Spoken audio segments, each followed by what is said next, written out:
तो भगवान श्री कृष्ण जो है अपने प्रेमी भक्त विदुर जी के यहाँ गए।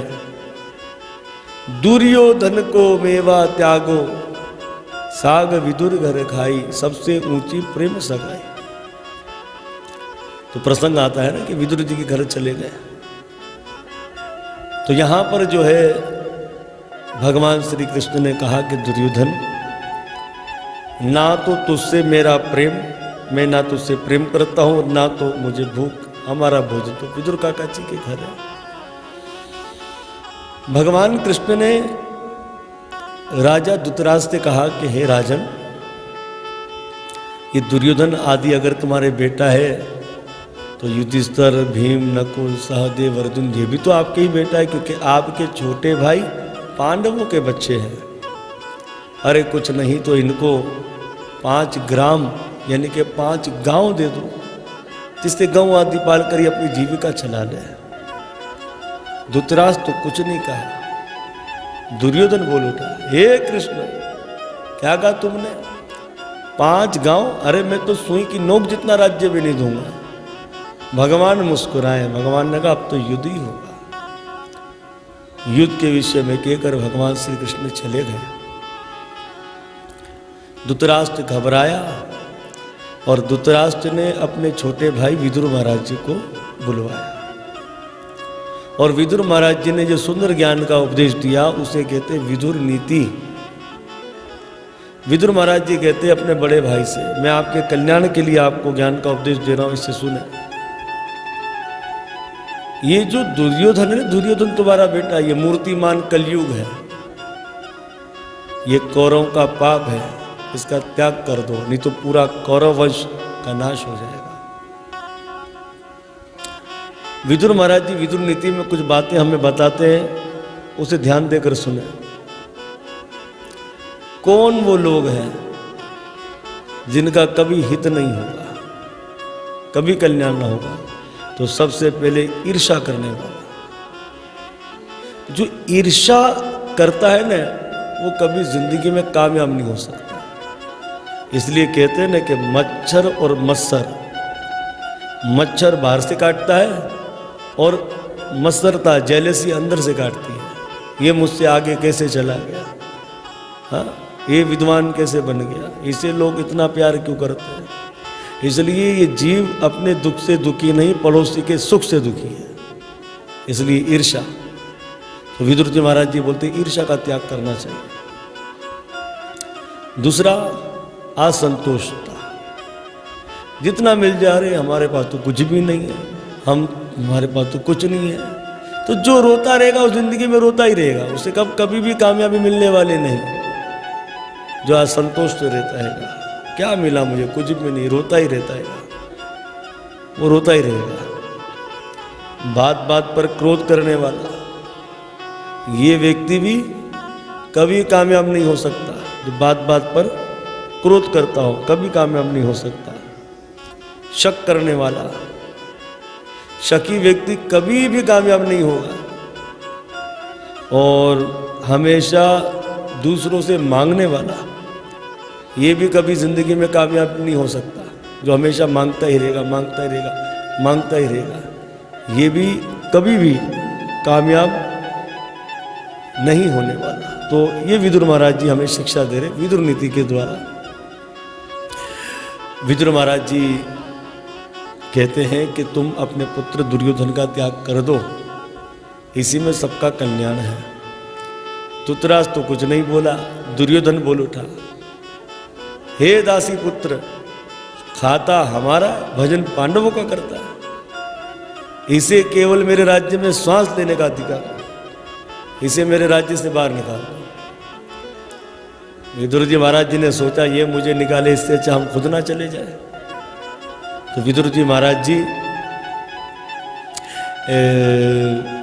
अपना धनुष बाण दरवाजे पर रख दिए, कवच दरवाजे पर रख दिया और विदुर महाराज जी चले गए। कवच धनुष बाण रखने का अर्थ क्या है कि इन कौरवों को ऐसा ना लगे कि मैं जाकर पांडवों से मिल लिया। इसलिए धनुष बाण कवच उतारने का अर्थ ये होता है कि अब मैं इसे नहीं उठाऊंगा, अब तो केवल मैं भजन करूंगा। तो तो विदुर महाराज जी कहाँ चले गए? तीर्थ यात्रा पर चले गए। महाराज गोस्वामी तुलसीदास जी भी इस विषय में कहते हैं कि जब तक विभीषण जी महाराज जी लंका में थे तो लंका में तो निशाचरों का कुछ नहीं होने वाला था, और जब विभीषण महाराज जी ने लंका का त्याग कर दिया तो सारे राक्षस आयुहीन हो गए। अस कहीं चला विभीषण जब ही, आयुहीन भय सब तब ही, सब आयुहीन बन गए। इसलिए सुखदेव गोस्वामी जी कह रहे हैं परीक्षित महाराज जी से, ये विदुर जी महाराज जी नहीं जा रहे, ये तो कौरव का पुण्य चला गया। तो महाभारत में दो धर्म है, एक धर्म कौरवों के पास विदुर जी के रूप में और दूसरा धर्म पांडवों के पास युधिष्ठिर महाराज जी के रूप में। ये दो धर्म है। वहाँ कौरव धर्म को अपने अनुसार चलाना चाह रहे हैं, और जो धर्म को अपने अनुसार चलाना चाहेगा तो धर्म उसको छोड़कर चला जाएगा, और जब धर्म छोड़कर चला जाएगा उन सबका नाश तो हो जाएगा। इसलिए सब कौरवों का नाश तो हो जाएगा। और यहाँ धर्म पांडवों के पास जो युधिष्ठिर महाराज जी के रूप में हैगा, तो यहाँ युधिष्ठिर महाराज जी कहते हैं अर्जुन, भीम, नकुल, सहदेव ऐसा होगा। तो चारों भाई कहते हैं भैया ऐसे ही होगा। तो जो धर्म की मानेंगे उन्हें विजय मिलेगी, और उनके संग जगन्नाथ भगवान श्री कृष्ण होते हैं। तो ये है महाभारत के दो धर्म, एक विदुर जी के रूप में कौरवों के पास और एक युधिष्ठिर के रूप में पांडवों के पास। तो यहाँ पर सुखदेव गोस्वामी जी कह रहे हैं परीक्षित, ये विदुर जी नहीं जा रहे, ये तो इनका पुण्य ही चला गया। कहाँ गए? तो बोले तीर्थ यात्रा पर चले गए। और विदुर जी महाराज जी का वस्त्र भीगा ही रहता था, क्योंकि एक कुंड से स्नान करते थे तो तुरंत दूसरे कुंड में स्नान करने चले जाते थे। इसी प्रकार से विदुर जी महाराज जी का वस्त्र जो है वो भीगा ही रहता था। तीर्थ यात्रा करते करते जब विदुर जी महाराज जी श्रीधाम वृंदावन आए तो वृंदावन में भगवान के परम भक्त श्री उद्धव जी से भेंट हो गई। 4 मिले 64 खिले, 20 रहे हाथन जोड़, भक्तन से जब भक्त मिले तो विगसे 7 करोड़। 4 मिले 64 खिले, 2 इस भक्त के नेत्र तो 2 उस भक्त के नेत्र, कितने मिले? 4 मिले। और 64 खिले तो 32 उस भक्त के दांत और 32 इस भक्त के दांत, तो 64 खिले। 20 रहे हाथन जोड़, 10 और 10 20। भक्तन से जब भक्त मिले तो विगसे 7 करोड़। तो गरुड़ पुराण के धर्मकांड में लिखा है कि स्त्री हो या पुरुष सबके शरीर में 3.5 करोड़ बाल होते हैं। तो 3.5 करोड़ उस भक्त के बाल और 3.5 करोड़ इस भक्त के बाल, तो दोनों मिले तो कितने? 7 करोड़ खिल उठे। उद्धव जी महाराज जी के चरणों में नमन करते हुए विदुर महाराज जी ने श्री कृष्ण के विषय में पूछ लिया। जब जगन्नाथ भगवान श्री कृष्ण के विषय में विदुर जी से पूछा तो विदुर महाराज जी की समाधि लग गई। जैसे तैसे विदुर जी महाराज जी जब समाधि, उद्धव जी महाराज जी समाधि से बाहर आए तो कृष्ण कथा को कहना आरंभ कर दिया।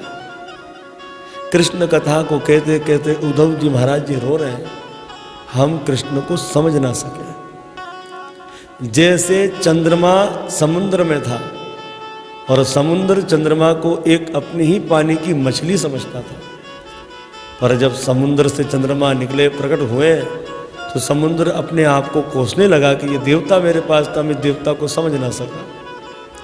इस तरह से उद्धव जी कहते विदुर जी हम भी कृष्ण को समझ ना सके। आज भी आप देखें भक्तों, जब पूर्णिमा में चांद पूर्ण होता है, चमकता है, तो समुद्र का पानी बढ़ने लग जाता है। क्यों? उसे संप्रश करने के लिए। पर कहाँ चंद्रमा और कहाँ समुद्र, बहुत अंतर है साहब। इस तरह से श्री कृष्ण को हम नहीं समझ सके, ये बात उद्धव जी कह रहे हैं। उद्धव जी कहते हैं श्री कृष्ण इतने खूबसूरत है, इतने खूबसूरत है कि जब भगवान दर्पण में, आईने में अपना मुख देखते थे तो देखते ही रह जाते थे, इतने खूबसूरत। एक मर्तबा तो भक्तों हमारी श्रीमती राधा रानी ने जगन्नाथ भगवान श्री कृष्ण से कहा कि कृष्ण तुम आईना मत देखना। भगवान ने कहा क्यों? बोले प्यारे, जब तू आईना देखेगा ना तो मुझे भूल जाएगा, मुझे छोड़ देगा, तू इतना खूबसूरत है। तो भगवान भी जब अपना चेहरा देखते थे आईने में, देखते ही रह जाते थे, मैं इतना खूबसूरत। इसलिए कहा ना कि जिसकी रचना इतनी सुंदर वो कितना सुंदर होगा, वो कितने सुंदर है। और राधा उपनिषद में तो लिखा है भगवान सबसे ज़्यादा खूबसूरत है। और ब्रह्म संहिता में लिखा है कि अरबों खरबों लक्ष्मी एक हो जाए, अपनी खूबसूरती को लेकर ऐश्वर्य की देवी है, फिर भी परम पुरुष भगवान श्री कृष्ण की खूबसूरती का सामना नहीं कर सकती, इतने खूबसूरत हैं। अरे हमारे ब्रज के संत कहते हैं, ब्रजवासी कहते थे श्री कृष्ण को कि लाला, तू लाला होकर, एक पुरुष होकर हमें इतना मोहित कर देता है। अगर लाला की जगह तू लाली बन जाता तो कलेजे पर छुड़ियाँ चल जाती, इतने खूबसूरत। ये बात शंकर जी से आप पूछे हैं, शिव पुराण में देखें, भागवत महापुराण के अष्टम स्कंद के अंदर देखें कि भगवान इतने खूबसूरत, इतने खूबसूरत। जब मोहिनी रूप लिया तो शंकर जी भी उनकी खूबसूरती को देखकर मोहित हो गए थे, इतने खूबसूरत। उद्धव जी कहते, विदुर जी आप श्री कृष्ण नहीं रहे, हमें छोड़कर अपने धाम को चले गए। हे विदुर जी महाराज जी, जाते समय श्री कृष्ण जो है आपको याद कर रहे थे, कुछ ज्ञान चर्चा करना चाह रहे थे। उस समय उद्धव जी महाराज जी के मुख से सुना कि जगन्नाथ भगवान श्री कृष्ण ने मुझे याद किया, तो विदुर जी महाराज जी रोने लगे कि भक्त का काम है भगवान को याद करना, और यहाँ भगवान ने भक्त को याद किया, मैं कितना भागा, उनसे मिल ना सका। उद्धव जी ने कहा आप रोइए मत। जिस समय श्री कृष्ण मुझे ज्ञान का उपदेश दे रहे थे उस समय संत मैत्री ऋषि आए। मुझे तो भगवान श्री कृष्ण ने कहा कि उद्धव तुम मेरे चरण पादिका लेकर बद्रीनाथ चले जाओ। और संत मैत्री ऋषि से कहा कि मैंने बदले में अपने भक्तों को सब कुछ दिया, लेकिन एक मेरा भक्त विदुर जिसको बदले में मैंने कुछ नहीं दिया, इसलिए मेरा ये भागवत ज्ञान मेरे भक्त विदुर जी को दे देना। उस समय विदुर जी महाराज जी ने उद्धव जी से कहा कि भगवान ये बताइए कि संत मैत्री ऋषि कहाँ मिलेंगे। उस समय विदुर जी को उद्धव जी कहते हैं कि आपको संत मैत्री ऋषि हरिद्वार मिलेंगे। इस तरह से विदुर जी महाराज जी उद्धव जी के चरणों में नमन कर कर हरिद्वार की ओर गए। और जब हरिद्वार गए तो उस समय विदुर जी महाराज जी की भेंट संत मैत्री ऋषि से हुई। विदुर जी ने मैत्री ऋषि के चरणों में नमन किया और पूछ लिया, सुका ही कर्मान करोति लोको, न तो हम सुखम वान्य दुपार रंबा। हर इंसान सुख की खोज करता है, उसको बदले में दुख मिलता क्यों है? और दूसरा, जिसकी इच्छा से संसार पैदा होता है, पलता है, विनाश हो जाता है, उन्हें नीचे अवतार लेने की क्या आवश्यकता? जब ये बात पूछी विदुर जी ने संत मैत्री ऋषि से, तो मैत्री ऋषि कहते कि विदुर जी ये प्रश्न तो आप जैसा परम भक्त ही कर सकता है। आप व्यास देव जी के वीर्य से उत्पन्न हुए हो और मांडव ऋषि के श्राप से आपको दासी पुत्र बनना पड़ा। तो यहाँ पर ऐसा वर्णन आता है, महाभारत की आदि पर्व में कथा आती है कि हमारे एक महापुरुष, एक संत हुए जिनका नाम था मांडव ऋषि। एक समय की बात है कि कुछ चोर राजा के धन को चुराकर भाग रहे थे, तो राजा के सैनिक भी चोरों के पीछे लग गए। चोर घबराकर मांडव ऋषि की कुटिया में प्रवेश कर गए राजा के धन को लेकर, और मांडव ऋषि हाथ ऊपर किए तपस्या में लगे थे। तो राजा के सैनिकों ने मांडव ऋषि से पूछा कि आपने कुछ चोरों को देखा? तो मांडव ऋषि ने उत्तर नहीं दिया। उस समय सैनिकों ने जब मांडव ऋषि की कुटिया की तलाशी ली तो वहीं पर जो है राजा का धन भी मिला और चोर भी मिल गए। अब सैनिकों को ऐसा लगा कि ये जो साधना कर रहा है संत, ये दिखावा कर रहा है, ये चोरों से मिला हुआ है। तो उस समय चोरों को तो पकड़ा, मांडव ऋषि को भी बंदी बनाकर राजा के पास लेकर चले गए। राजा ने ना तो मांडव ऋषि की बात को सुना, ना चोरों की बात को सुना, सबको कहा भी सूली पर टांग दो। अपने सैनिकों की बात सुनकर तो सबको सूली पर टांग दिया और दरवाजे बंद कर दिए। अब सूली पर टांगने से चोर तो मर गए थे, पर मांडव ऋषि उसी सूली पर आसन जमाए बैठ गए। अब कुछ दिनों में पक्षियों के रूप में संत आए और संत महापुरुषों ने मांडव ऋषि से कहा कि हे ऋषिवर, ये इतना अत्याचार आपके संग क्यों किया जा रहेगा। तो जब ऋषियों से बात कर रहे थे मांडव ऋषि, उस समय सैनिकों ने सुन लिया, अरे ऋषि की तो आवाज़ आ रही है। और जब दरवाज़ा खोला तो क्या देखा कि ऋषिवर तो आसन जमाए बैठे हैं। उस समय अब रस्सी को खींचना जा रहे थे, रस्सी तो निकली नहीं, तो उस रस्सी को काट दिया, इसलिए वो रस्सी उनके गले से ही चिपकी थी। अब हुआ ये कि जब मांडव ऋषि को लेकर आए राजा के पास, राजा ने मांडव ऋषि से क्षमा याचना करी। तो उस वक्त हुआ ये कि मांडव ऋषि ने कहा कि राजन, तुम पाप पुण्य की सजा देने वाले कौन हो? ये अधिकार तो धर्मराज जी को, मैं तो धर्मराज जी से पूछूंगा। तो इसी प्रकार से हुआ ये कि समय आया जब मांडव ऋषि धर्मराज जी के पास गए, और जब धर्मराज जी के पास गए तो धर्मराज जी ने मांडव ऋषि से कहा कि आप पहले पाप भोगना चाहते हो या पुण्य भोगना चाहते हो, इस तरह से पूछने लगे।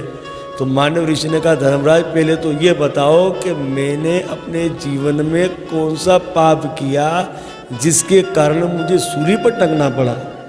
तो उस समय मांडव ऋषि को धर्मराज जी कहते हैं कि जब आप 5 साल के बालक थे तो आपने पतंगा यानी कि तितली को सुई चुभोई थी। तो 5 साल की उम्र में जो आपने पाप किया था, उस पाप के फलस्वरूप आपको सूली पर टंगना पड़ा। अब ये सुनकर मांडव ऋषि ने कहा, कितनी आयु तो मेरी 5 वर्ष की। उस समय मांडव ऋषि ने धर्मराज जी से कहा कि तुम धर्म के ज्ञाता बनते हो, तुम धर्म के जानने वाले बनते हो। 5 साल का बालक तो अबोध होता है, उस बालक को पाप पुण्य का क्या पता, और उस पाप के करने पर तुमने मुझे इतना ही बड़ी सजा दी है, इसलिए मैं तुम्हें श्राप देता हूँ कि तुम्हें मृत्यु लोक में जाना पड़ेगा। और जब तुम मृत्यु लोक में जाओगे तब तुम्हें पता लगेगा कि पाप पुण्य से बचना कितना मुश्किल है। इस तरह से मांडव ऋषि ने धर्मराज जी को श्राप दे दिया कि तुम्हें दासी पुत्र बनना पड़ेगा।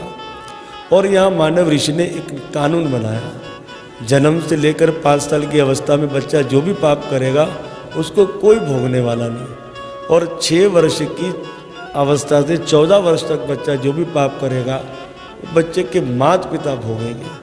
और उसके बाद 15 साल की आयु में जब बच्चा जो भी पाप करेगा, जब तक वो संसार से चला नहीं जाता, उस पाप का फल वो स्वयं भोगेगा। तो ये शिक्षा हमें महाभारत से मिलती है। पर भागवत में तो संत मैत्रेयी कहते हैं कि आप वेदव्यास जी के द्वारा उत्पन्न हुए हो और मांडव ऋषि के श्राप से आपको दासी पुत्र बनना पड़ा।